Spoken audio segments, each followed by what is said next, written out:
साथियों को राम राम नमस्कार। उम्मीद करता हूं आप सभी बहुत ही बढ़िया होंगे। इस वीडियो में हम बात करने वाले हैं इंडिया पोस्ट जीडीएस की भर्ती के बारे में जो 2026 के लिए रिसेंटली निकली हुई है। इसमें एक सबसे बड़ा डाउट है कि किस स्टेट के लिए फॉर्म अप्लाई करना चाहिए जहां पे लो मेरिट में हमारा सिलेक्शन हो जाए।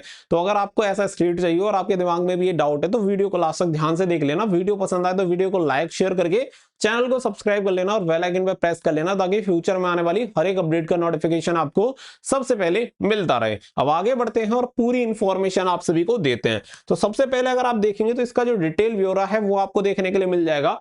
टोटल जो वैकेंसी निकाली गई है 28,636 टोटल वैकेंसी निकाली गई है इंडिया पोस्ट की तरफ से। तो ये वैकेंसी का ब्यौरा आप स्क्रीन पे देख सकते हैं। स्टेट वाइज यहाँ पे वैकेंसी आपको देखने के लिए मिल जाएंगी। टोटल 36 स्टेट के अकॉर्डिंग ये वैकेंसी निकाली गई है। कैटेगरी वाइज भी वैकेंसीज आप सभी को देखने के लिए मिल जाएंगी। और अगर आप चाहें तो इंडिया पोस्ट की ऑफिशियल वेबसाइट से भी जो इन्फॉर्मेशन है वो आप यहाँ पे चेक कर सकते हैं। नोटिफिकेशन भी आप सभी को देखने के लिए मिल जाएगा। जो डिस्क्रिप्टिव नोटिफिकेशन है वो भी यहाँ पे आप देख सकते हैं। पूरी इंफॉर्मेशन आपके सामने है। लेकिन सबसे बड़ा सवाल है कि किस स्टेट के लिए फॉर्म अप्लाई करना चाहिए जहां पे इजी तरीके से सिलेक्शन हो जाए और जो हमारे लिए बेस्ट भी रहे। तो देखो मैं कुछ चीजें आपको समझा देता हूं। बहुत सारी चीजें चल रही हैं जिसकी वजह से बच्चे कंफ्यूज भी हो जा रहे हैं और वो बहुत बड़ी गलती भी कर रहे हैं। लेकिन आपको ये गलती नहीं करनी है। आप कनेक्टेड हैं तो आपको हर एक इंफॉर्मेशन टाइम से मिलती रहेगी। सबसे पहली बात तो आप यहाँ पे देखो कि यहाँ पे स्टेट वाइज आपकी वैकेंसी है।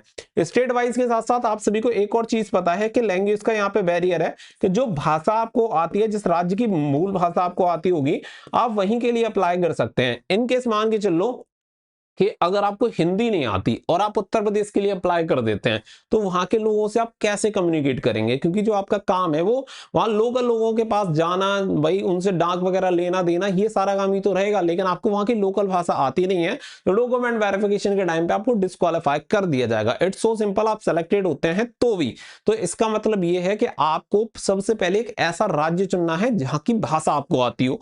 इनकेस मान के चलो जैसे आपको हिंदी आती है तो आपको जो भी हिंदी वाले राज्य दिखाई देते हैं जिसमें सामने आपको लैंग्वेज का नेम दिखाई दे जाएगा कि कौन कौन सी भाषा है। अब जैसे कि समझ लो अगर आप नॉर्थ ईस्टर्न सर्कल के लिए अप्लाई करते हैं तो आपको मिजो भाषा आनी चाहिए। ओडिशा सर्कल के लिए अप्लाई करते हैं तो आपको ओडिया आनी चाहिए, तभी अप्लाई कर सकते हैं। पंजाब सर्कल के लिए इंग्लिश और हिंदी आनी चाहिए और पंजाब सर्कल के लिए पंजाबी वाले भी अप्लाई कर सकते हैं। राजस्थान सर्कल में हिंदी आपको आनी चाहिए, तमिलनाडु में तमिल आनी चाहिए। तो सबसे पहले ये देख लेना कि सामने कौन सी भाषा लिखी हुई है। जैसे कि अगर आप अप्लाई कर रहे हैं केरला सर्कल के लिए तो यहाँ पे मलयालम आपको आनी चाहिए। पता चला आपने केरला सर्कल के लिए अप्लाई कर दिया बट मलयालम आपको आती नहीं है तो आप लास्ट में डिस्क्वालीफाई हो जाओगे। उसका कोई फायदा नहीं है। बहुत सारे जो लोग बोल रहे हैं कि कहीं से अप्लाई कर दो, यहां से अप्लाई कर दो, एज ए रैंडम अप्लाई नहीं करना है। आपको सबसे पहले अपनी भाषा देखकर ही अप्लाई करना है, पहली चीज।